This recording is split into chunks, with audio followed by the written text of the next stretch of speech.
우치가 구름을 타고 동쪽으로 가다 보니 여러 사람이 한 곳에 모여 의논하기를 창고지기 장씨는 착하고 효성스러운 사람인데 만일 억울하게 죽는다면 아깝고 참혹한 일이다 하며 탄식하고 있었다.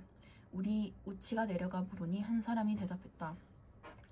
호조의 창고지기 장계창이란 사람은 어질고 효성스럽고 어려운 사람 돕기를 좋아하는데 문서를 잘못 작성한 탓에 자기가 쓰지 않은 은자 2,000냥이 부족하게 되어 그 죄로 형벌을 받는다기에 탄식하고 있소.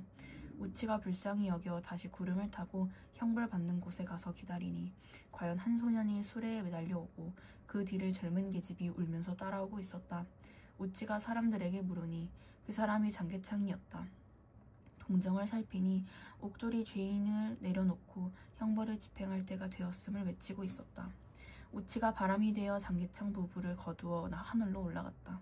가명관이 크게 놀라 이 일을 임금께 아뢰니 임금도 놀라시고 조정 신하들도 의아하게 여겼다. 우치가 집에 돌아와 장계창 부부를 내려놓고 약을 먹이니 얼마 있다가 깨어나 어찌된 영문인지 몰라 했다. 우치는 앞뒤 사정을 말해주고 어머니에게도 이 사연을 고했다. 우치가 또 구름을 타고 가다가 어떤 사람이 통곡하는 것을 보고 그 사연을 물으니 그 사람이 대답했다. 나는 한재경이라는 사람인데 아버지 상을 당했으나 장사 지낼 돈이 없고 70 노무를 봉양할 길이 없어 서러워 울고 있소. 우치가 이를 불쌍히 여겨 소매에서 족자 하나를 내주며 말했다. 이 족자를 집에 걸고 고지가 하고 불러 대답하는 자가 있으면 은자 100냥을 달라고 하라. 그러면 100냥을 내줄 것이니 그 은자로 장사를 지내고 또 매일 1냥씩만 달라고 해 노모를 봉양해라. 하지만 만일 더 달라고 하면 큰일 날 것이니 부디 조심하여라. 그 사람이 반신반의하며 우치에 사는 것과 이름을 묻고는 집으로 돌아왔다. 돌아와 족자를 펴보니 아무것도 없고 큰 집만 하나 그려져 있는데 집 앞에는 동자를 그리고 문에 자물쇠를 채워놓았다. 그 사람이 시험 삼아 고지가 하고 부르니 과연 그림 속에서 동자가 대답하고 나왔다. 그 사람이 놀라며 은자 100냥을 달라고 하니 동자가 은자 100냥을 꺼내와 앞에 놓았다. 재경은 그 은자로 장사를 지내고 매일 고지가 하고 불러 은자 1냥을 달라고 하여 하루씩 썼다. 하루는 돈 쓸 곳이 있어 생각하기를 은자 100냥을 구워 쓴들 무슨 상관이 있으리요 하고 고지기를 불러 말했다. 쓸 곳이 있어 은자 100냥을 먼저 구워 쓰려고 하노라. 고직이 허락하지 않자 재경이 여러 차례 달래며 말하니 고직이 대답하지 않고 들어가 문을 열었다. 재경이 따라 들어가 은자 100냥을 가지고 나오려 하는데 창구 문이 닫혔다. 재경이 놀라서 고직을 불렀지만 아무 대답이 없자 크게 화가 나 발로 문을 박차고 나왔다. 때마침 호소판서가 조정에 나가 직무를 시작할 채비를 갖추는데 고직이 아래였다. 창고 안에서 사람 소리가 나니 매우 수상하옵니다. 호조판서가 이 말을 듣고 이상히 여겨 하급 관리들을 모아 문을 여니 한 놈이 은자를 가지고 서 있었다. 관리들이 크게 놀라 물었다. 네 어떤 도적이기에 이곳에 들어왔느냐. 재경이 화를 내며 말했다. 너희들은 누군데 남의 창고 안에 들어와 이러느냐. 이에 관리들이 재경을 결박하고 호조판서에게 아뢰니 호조판서가 재경을 계단 아래에 꿀리고 꾸짖었다. 그제야 재경이 주위를 살펴보니 제 집이 아니라 관가였다.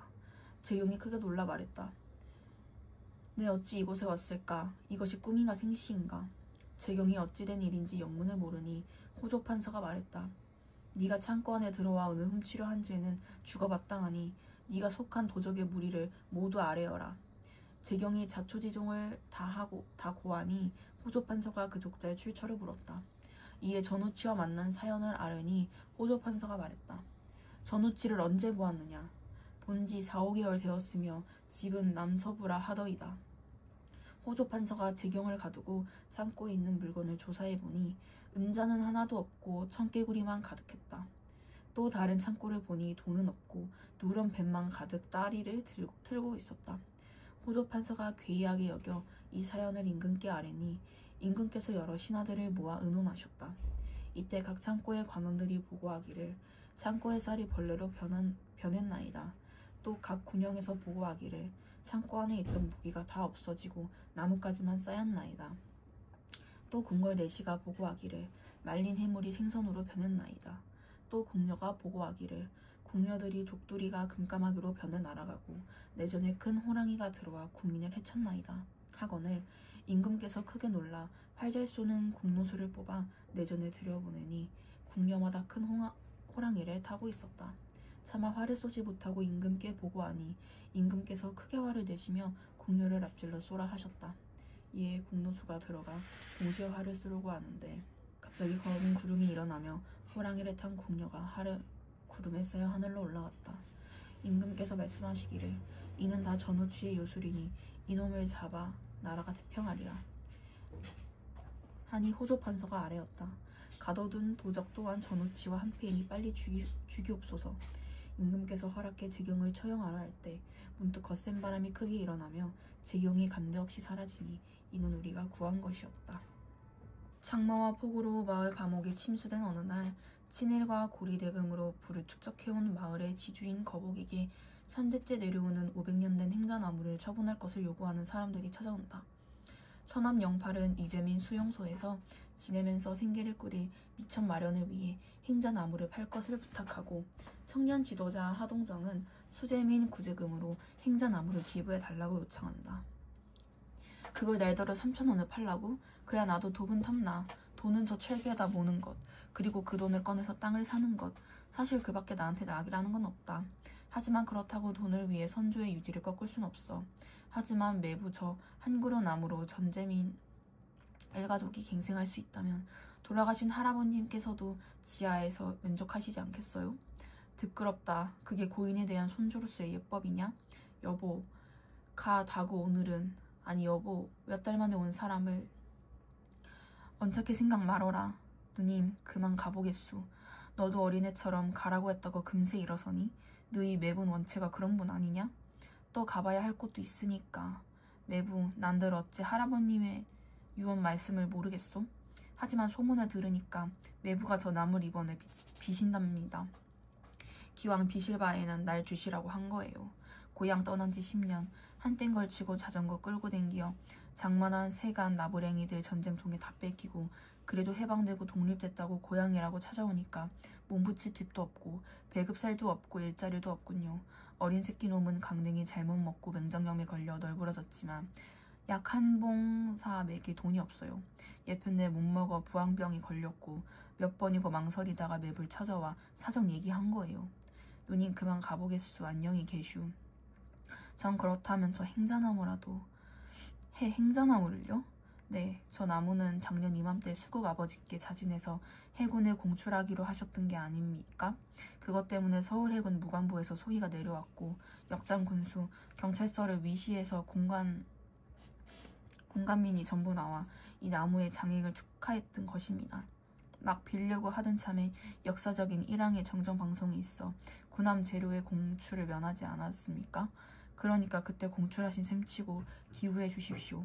새로운 시대의 온갖 장애물인 일제의 잔재를 뿌리째 뽑아버리는 것도 될 겸 일석이조이신 겁니다. 선생, 저 나무는 할아버님께서 돌아가실 때 나라를 위해 유익히 쓰도록 하라고 아버님께 유언하신 나무요. 그 유언을 아버님께서 수국 아버지한테 계승시키고 돌아가신 건 아마 그 동네에서 모르는 사람이 없을 겁니다. 하지만 수국 아버지께는 작년 공출을 자신 신청하실 때도 궁수와 서장한테 나라를 위해 써달라고 하지 않았습니까? 그땐 어떤 게 내 나라인지 사실 분간을 못했었소. 하지만 이렇게 해방이 돼서 내선 일체란 새빨간 거짓말이고 우리는 결코 일본 놈의 한국 식민이 아니라는 것을 확실히 알았소. 그러니 이번에야말로 우리 대한 나라를 위해서 쓸 작정이요. 영팔씨가 저 나무로 가구를 맹글어 갱생할 수 있고 천연양수의 동포가 그 돈으로 구원할 수 있다면 그야말로 할아버님 유언 말씀을 충실히 이행하는 길이 아니겠습니까? 하선생은 동포 하시지만 동포엔 전재민과 수재민만 있답니까? 공장 주인도 있고 상인도 있고 곽교장 같은 목사도 있고 순사 형사도 있고 또 나 같은 지주도 있어. 나는 이 사람들, 즉 다시 말하면 조선 3천만 동포들을 다 같이 위해 쓰고 싶단 말이오. 목전에서 잠깐 고생하는 전재미 수재자들 뿐만 아니라 삼천리 우리 금수강산에 사는 3천만 대한민족 전부를 위해서 쓰고 싶단 말이오. 3천만 전부를요? 3천만 정부를 위하는 길이란 뭐겠어? 독립이요. 지주 독립이란 자주 독립이요. 이 독립을 완성시킬 수 있는 분은 오직 우리들의 오남이 각하 한 뿐이요. 그래 나는 오늘 오 각하의 내임을 기회로 할아버님이 유언을 따라 이 행자나무를 각하께 바치기로 했소. 저걸 갖다 뭘 하시게? 이번 각하께서 서울 시내에다 별땡을 지신다 하오. 난 저 나무를 3분해서 밑둥은 화로를 맹글고 가운데는 바둑판을 맹글고 우두머리하고 가장군 장기를 맹들어서 각하의 사랑에다 헌납을 할 작정이요. 각하께선 그런 기분 조금 더 반가워하시지 않을 겁니다.